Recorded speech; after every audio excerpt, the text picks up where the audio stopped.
realmente recién hablamos de un tema fascinante que era la educación y qué gusto escuchar el debate, qué bueno escuchar que no estamos de acuerdo, Gloria, porque si no Sí. estamos de acuerdo por lo menos podemos armar algo, ¿verdad? Y sabes que lo que me gusta es que sea una agenda hablar de eso, porque hablar de educación no es solamente de la educación formal, porque ahí mezclamos todo lo que es nuestra nacionalidad, y estamos hablando de un país que la cultura que tenemos otra vez en cada departamento, en cada barrio otra vez, o sea, es bastante sensible.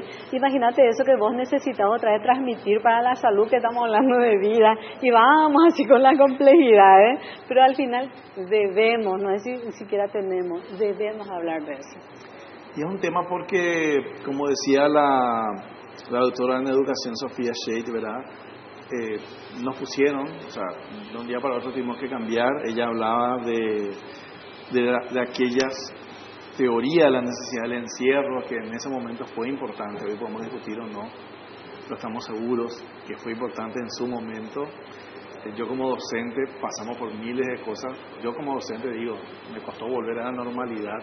Los alumnos, en algunos casos, lo paradójico es que, por ejemplo, en las universidades donde los alumnos tuvieron que volver antes, querían volver. Sí. Y los que fueron obligados a no volver, querían volver, porque la necesidad de presencialidad es importante. Es humano. Lo tecnológico todavía no está para eso. O sea, lo que pasa es que el ser humano está por sentido. Sí. Sentir es, o sea, yo te veo a vos, pero, que Gloria, es la vista. alumnos que a lo mejor querían faltar, querían volver a las clases. Así mismo. Eso nomás. Y, Ahí nomás quería ir. y es la necesidad básica Sí. de comunicarnos, de vernos, de Pero entonces sentirnos. es como que y lo que no hablé con nuestros invitados, porque creo que estaban un poco candente e interesante la discusión, es que la pandemia no está en la agenda, nunca estuvo en la agenda. Yo tengo un libro, yo enseño relaciones públicas, enseño crisis comunicacionales, y en ninguno de mis libros antes del 2020 está la pandemia. O sea, hay esta guerrilla, hay esta guerra, pero no figura pandemia como posibles movimientos de crisis o situación, está sindicalismo, guerra, Claro, seguramente ya se ha todo, escrito.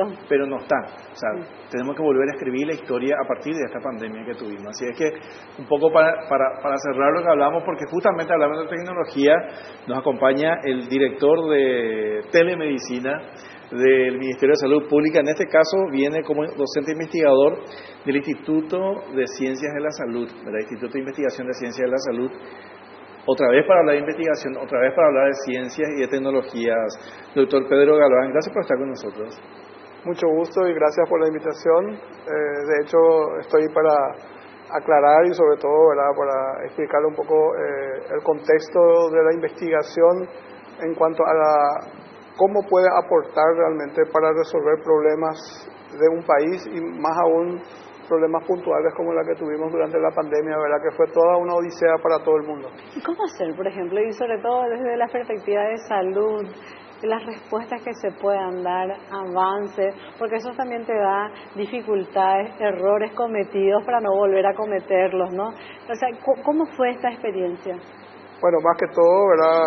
Gloria, con la que trabajamos ya hace más de 30 años, ¿verdad?, en los inicios de mi carrera dentro de lo que es salud pública, ¿verdad? Es el Ministerio de Salud y la salud pública en general, ¿verdad?, es una cartera con miles de problemas que el Estado solo no lo va a poder resolver, definitivamente. Y dentro del concepto, ¿verdad?, permítame mencionar a alguien, ¿verdad?, que fue el que me invitó para formar parte de salud pública, que fue el doctor Martín Chiola. Él me había invitado porque yo nunca quise irme a salud pública, porque yo vine para investigar y para aportar algo en el Instituto de Investigación en Ciencias de la Salud, que depende del rectorado de la Universidad Nacional de Asunción, pero no podía negarme realmente, y era un desafío como investigador aportar realmente soluciones reales para la salud pública. Fue así que realmente comenzamos la carrera dentro de la salud pública. Uno de los grandes desafíos fue cómo ofrecer algo que en la letra, como decíamos recién, ¿verdad?, la resolución aguanta todo.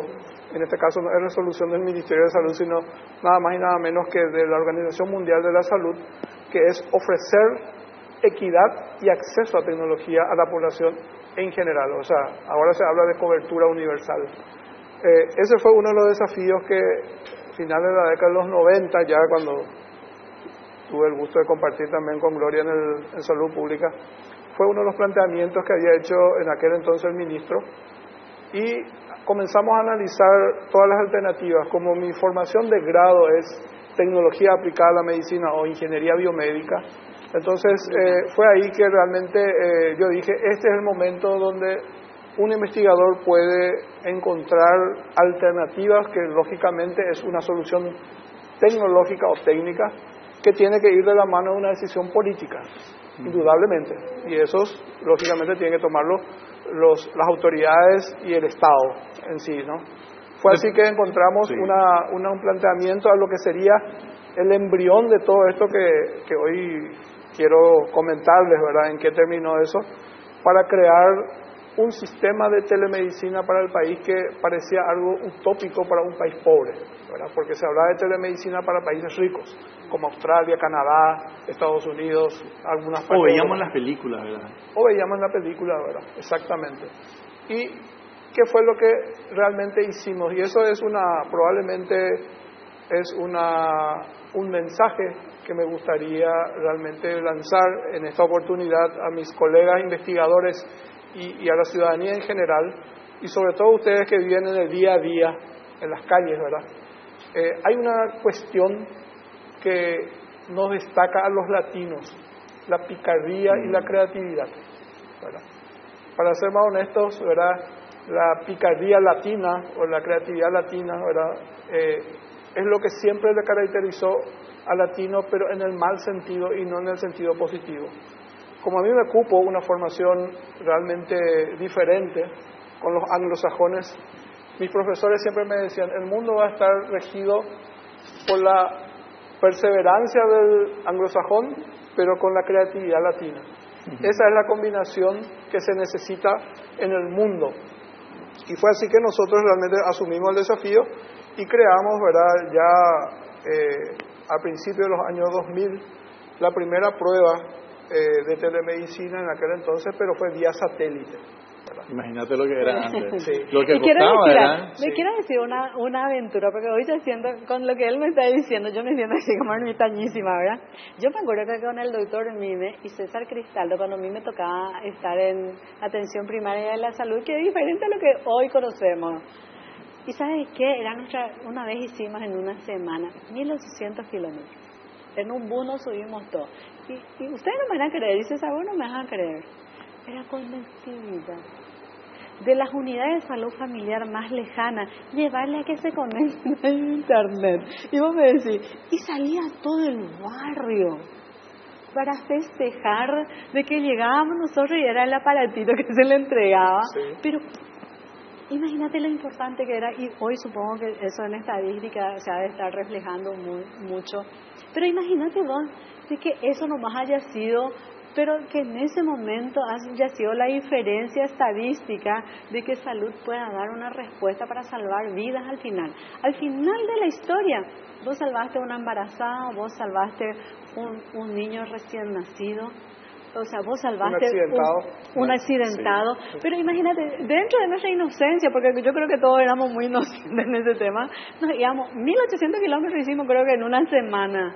Y lo único que hacíamos era conectividad. Yo me acuerdo que vos también estabas dentro de ese proyecto, que hoy supongo que sí se tiene un avance mucho más importante de eso, Totalmente, ¿no? Totalmente. Con ese proyecto que se inició luego de las pruebas con el satélite que nos prestaron, todo es gestión también, tiene mucho que ver también con la gestión de nuestra gente, nos prestaron un satélite para hacer la prueba en la época del doctor Chiola y hicimos una transmisión desde Puerto Limpo a la oficina del ministro para demostrarle que sí se podía hacer una ecografía vía satélite, ¿verdad? A través de la telemedicina. Lógicamente, después de los análisis, aquello no fue factible por el alto costo del espacio del satélite. Lo que costaba un satélite Los satélites eran, concretamente en aquel entonces costaba $3,000 mensuales mantener una línea. Imagínense mantener todo el país. Sí. ¿Verdad? Era imposible de sostenerlo. Tal así que se postergó esa idea hasta que en el año 2000, cuando justamente 2010, 2013, comenzamos justamente con Gloria a hacer una gestión justamente con las empresas telefónicas que realmente apadrinaban las comunidades ofreciéndole conectividad. ¿Para qué? no conectividad para la plaza, para el ocio, sino conectividad para salud. Sí, Fue así que comenzamos a ofrecerles servicios que, de acuerdo al perfil epidemiológico del país, el primer caso son los problemas cardiovasculares, con lo cual tenía que ofrecerle un diagnóstico de electrocardiografía, fue uno de los primeros servicios. El segundo, y un especialista que tenía que estar también claro, al toque para eso, ¿no? que tenemos hasta hoy, desde aquel entonces, ¿verdad? Tenemos un pool de los mejores especialistas en el área del Ministerio de Salud. Y el segundo servicio era justamente por los accidentes carreteros, necesitamos un servicio de tomografía, ¿verdad? Que se instalaron en todas las rutas del país, ¿verdad? También por la incidencia y la implicancia, ¿verdad? Porque imagínense, si el paciente, que hoy el doctor Saldívar está reclamando todos los días, ¿verdad? En el hospital del trauma, aquello ya era una epidemia y se veía venir. Entonces la decisión política fue colocar en todas las rutas del país tomógrafos, pero ¿cuál era el problema? No se disponían de los especialistas, los imagenólogos que podían diagnosticar en los hospitales. Entonces nosotros lo que hicimos con el ingenio fue sacar la información, que es como cualquier impresora, como saca el equipo, el tomógrafo, o el electrocardiógrafo, o el electroencefalógrafo, que es el otro servicio, y lo transmitíamos a través de una plataforma, ¿verdad?, en la nube. Y ese servicio justamente nos da hoy MITIC, ¿verdad? Anteriormente era Cenatic, que es lo que nos ofrece ese espacio en el servidor. ¿Para qué? Para que los médicos especializados que teníamos realmente en Asunción principalmente pudieran diagnosticar en su tiempo de ocio. Sí. ¿Verdad? Con eso, ¿qué logramos? Cubrir el país, cobertura universal, equidad en el acceso al servicio y sobre todo la accesibilidad en la cabecera de red del hospital. Claro, porque finalmente hablamos, doctor, probablemente es sumamente importante el tema de la presencia frente a frente. El doctor Mime siempre decía en su estado, no doy consulta por WhatsApp, pero estuvo al frente de la telemedicina. Acá tenemos un premio. ¿Este premio qué representa? O sea, que estamos hablando de muchas cosas, pero no hablamos de este premio. Bueno, el premio viene a ser la coronación de todo este proceso, por lo cual he iniciado, ¿verdad?, para un poco historiar un poco hacia cómo comenzó la historia. Y cuando ocurrió ya esto, el sistema de telemedicina está en funcionamiento pleno mucho antes de la pandemia, ¿verdad? Claro, ahí iba. La telemedicina fue como un pronóstico, fue como prepararse para algo que después nos acostumbramos todos. Para algo que nosotros sabíamos que iba a ocurrir en algún momento, que es una debacle, un desastre natural, o algo que nadie pensó que Claro, porque hablamos, por ejemplo, inundaciones. En inundaciones sirvió y se hizo la práctica antes. O sea, que recuerdo bien que se hicieron cirugías desde Alberdi, cuando Alberdi estaba totalmente inundada, pero tenía acceso a Internet, por ejemplo. Totalmente. Entonces, ¿qué ocurrió? Que cuando cayó el tema de la pandemia en el 2000, era en marzo del 2020, entonces tuvimos una reunión con el ministro de entonces, Mazzoleni, donde él había planteado la situación real del país, donde realmente no era ningún secreto de que el país no contaba con tantos laboratorios para realizar real-time PCR, que era el último método reconocido para el diagnóstico del COVID, y que los pocos servicios que disponíamos estaban centralizados en el laboratorio central y en el INERAM. A raíz de esto, ¿verdad?, eso fue época de crisis, la mejor oportunidad, ¿verdad?, para los creativos. Fue así que nosotros veníamos pensando en el uso del sistema de inteligencia artificial para otros propósitos, concretamente para la patología, y fue ahí donde realmente asumimos el reto. ¿Y qué fue lo que hicimos nosotros realmente? Realmente no cambiamos mucho el escenario. Nuestros tomógrafos eran parte del protocolo de COVID. ¿Por qué? Porque toda persona con afección respiratoria que acudía a nuestros servicios en los hospitales distritales y cabecera de red, donde sí disponíamos de tomógrafos, se tenía que hacer una imagen, ¿verdad?, de una placa del tórax. Y eso, por el tomógrafo, nos daba realmente pie cómo utilizar esa información. Y lo que hicimos fue desarrollar una aplicación de inteligencia artificial que consta de 2 algoritmos. Algoritmos son las herramientas que realmente la máquina, o machine learning, ¿verdad?, la máquina lo que hace es: dígame qué voy a hacer con esta imagen que acabo de capturar a través del tomógrafo. Entonces nosotros decíamos, primero, registrar las imágenes, ¿verdad? Y son todas las imágenes de aquellos pacientes que desarrollaron COVID, en diferentes estadios, desde el estadio de inicio hasta el final. Eso es como que se va cubriendo, en términos sencillos, ¿verdad?, el pulmón se va llenando, ¿verdad?, como si fuera que se va obstruyendo paulatinamente en base al avance de la patología natural. Y eso lo que hace la máquina es registrar cada uno de los estadios, y cuando nosotros teníamos ya la aplicación en servicio, no solamente usamos las propias, sino también importamos de otros países, inclusive de China, de cuadros de COVID con imágenes. Entonces lo que hacíamos era, cuando captaba eso, otro algoritmo lo que hacía era, por ejemplo, si tomaba tomografía del tórax de Gloria ahora, lo que hacía era comparar, eso es lo que hace el algoritmo, comparar con cada uno de esos miles de imágenes, de tomas, y él con eso, ¿qué es lo que nos decía? Nos predecía si realmente en qué estadio concordaría esta imagen actual. Y nosotros con eso podíamos dar un pronóstico. ¿A qué conclusión llegamos? Lo que nosotros queríamos saber si era sensible, es decir, si detectaba, ¿verdad?, el cuadro de COVID. Y segundo, lo importante es la especificidad, si realmente era COVID o no era COVID, lo que en teoría concordaba con las características. Nuestra sorpresa fue que en ese periodo de marzo del 2020 a junio del 2021, que fue el año pasado, donde prácticamente ya iba determinando el COVID, hicimos más de 3.500 diagnósticos, de los cuales tuvimos el 93% de sensibilidad y el 80% de especificidad, que es algo realmente muy, muy promisorio para pensar en una herramienta que actúa como un cribado. ¿Para qué? Para que todos los pacientes del interior no tengan que venir toda a Asunción y colapsar, por ejemplo, el centro de excelencia que era el INERAM, uno de los, hay que agradecerlo públicamente, ¿verdad?, acá a los directivos, aparte del ministro mismo, ¿verdad?, los directivos, ¿verdad?, del hospital del INERAM, ¿verdad?, el doctor Felipe González, el doctor Fusilo, sí, y otros más que fueron los que trabajaron realmente, y todo el equipo de imagenología del INERAM, que son los que nos ayudaron a optimizar, ¿verdad?, ese diagnóstico. ¿Cómo? Cuando nosotros teníamos una alta probabilidad de que sea COVID, lo que hacíamos era confirmar con la regla de oro, que era el laboratorio de PCR.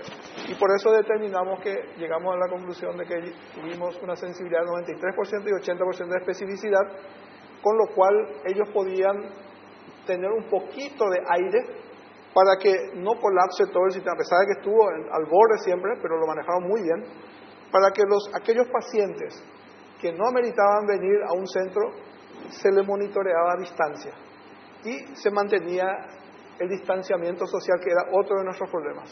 Es decir, no colapsando, venían toda Asunción, y aparte se le podía dejar y se le daba el tratamiento en base ya al resultado.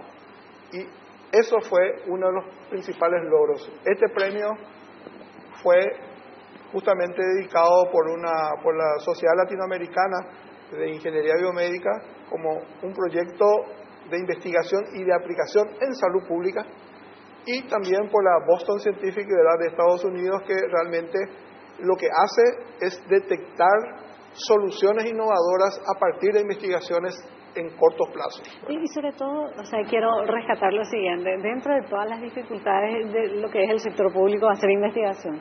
Sí. No es sencillo eso. No es sencillo, y para eso justamente me llevaron a mí, porque realmente acá lo que se hace principalmente no es recurso económico, sino gestión. Claro. Y lo que sí hay que decir es que el Ministerio de Salud, a través del ministro, siempre dio el crédito para que se busquen soluciones. Como yo le había dicho al inicio, el Ministerio solo no puede resolver todos los problemas. Entonces, esta es una alianza estratégica concretamente para resolver problemas cruciales en ese momento, crear alternativas, ¿verdad?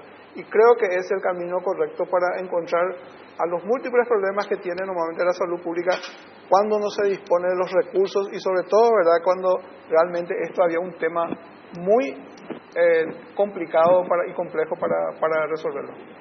Realmente qué gusto saber eso, doctor. Yo sé que hay mucho más para hablar y profundizar en esto, pero también. Qué emocionante saber que en medio de esa crisis también llegaron premios porque innovaron, porque se adelantaron, porque no se quedaron ahí en el molde esperando recursos, sino que sencillamente hicieron. Así es.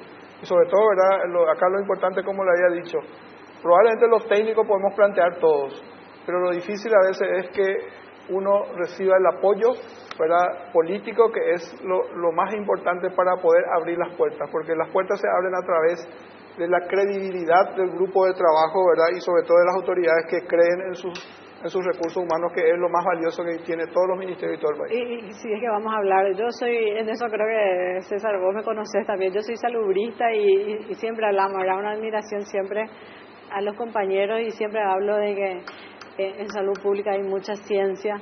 Lastimosamente no existe todo ese apoyo que uno esperaría en lo que es trabajo de investigación, que es lo que te hace inclinar. Y a mí cuando inclusive me hablan del tema de 5 preguntas en el censo, yo me pongo tan contenta porque digo, sí, lo que pasa es que después de eso, al tener la cédula, se compatibiliza con los datos que tiene el Ministerio de Salud, y ahí se puede pelear hasta presupuesto. A veces somos muy quisquillosos en algunos temas, pero él que conoce más, que está en eso, sabe de que lo que ha pasado con el censo también puede dar una fortaleza muy grande a salud pública. Y estamos hablando, hasta ahora, en ningún momento hablamos de una cuestión de política, estamos hablando absolutamente de ciencia y de lo que es salud. Así mismo, y en ese tema hay un tema que todavía está pendiente, y que de hecho ojalá que alguien escuche, un pequeño cambio que se pudiera introducir dentro de lo que es nada más que el tema de la cédula. Sí. Lo que nosotros realmente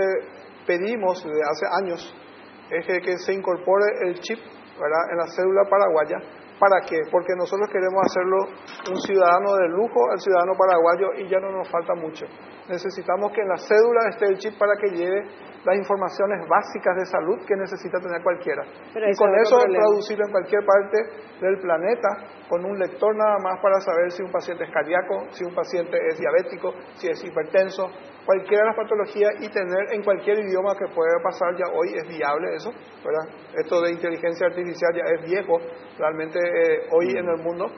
¿Y qué es lo que queremos lograr? De que nada más que no queremos ir que nuestros compatriotas vayan a Moscú, ni a Washington, ni a Tokio, sino nada más que cambiar de una ciudad a otra y pueda llegar en el centro de salud, y tan solo con un lector puedan saber todo su historial, y sobre todo darle seguimiento, tener el famoso prontuario electrónico, en la cual Salud Pública también está trabajando. Y hay que hablar de 2 puntos, sí. Ahí me parece, el tema de confidencialidad, y 2, lastimosamente en ese punto fue en el 2017 la firma de un contrato en el cual vos sabés que es un tema de software, sí, y que no se puede solucionar, pero ojalá que puedan solucionar, y se puede. Yo digo algo, si hay que perder $10 millones por un contrato y en el cual la empresa no te puede cumplir, a mí me parece que es nada con respecto a hacer una nueva convocatoria y hacer algo nuevo en el cual estemos hablando de nuestras vidas. Así mismo. O sea, yo entiendo las formalidades, pero fue en el 2017 una mala firma, y bueno, y hasta ahora, porque eso ya se tendría que haber tenido. Bueno, doctor, realmente qué gusto hablar con usted, y bueno, el chip queda pendiente, Sí. hablar, explicar un poco más, pero es clave.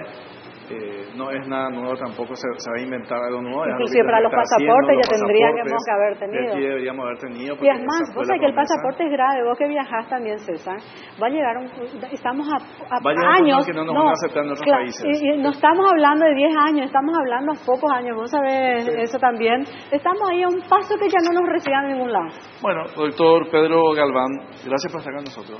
Con mucho y ojalá gusto. Vuelva para seguir hablando. Sí. Con mucho gusto, cuando quiera, estar a disposición, y bueno, sobre todo, ¿verdad?, para traer buenas nuevas, ¿verdad?, de que el país puede resolver con sus recursos, ¿verdad?, con su creatividad, y sobre todo, ¿verdad?, con el empeño de personas que quieran ir adelante. El cambio lo vamos a hacer cada uno de nosotros, aportando cada uno nuestro grano de arena. Así mismo. Muchas gracias. ¿Puedo hacer una ironía? Sí. Parece que somos de mi tipo, porque hablamos todo de tecnología hoy. No, ¿verdad? Me parece que estamos... Claro. No, realmente, a lo que quiero llegar es, qué importante es diametralmente. Estamos hablando de educación, estamos hablando de conocimiento, y estamos hablando de salud. Totalmente dirigida a lo que es la conectividad y lo que es la tecnología, ¿no? Gracias por acompañarnos, nos reencontramos la próxima semana.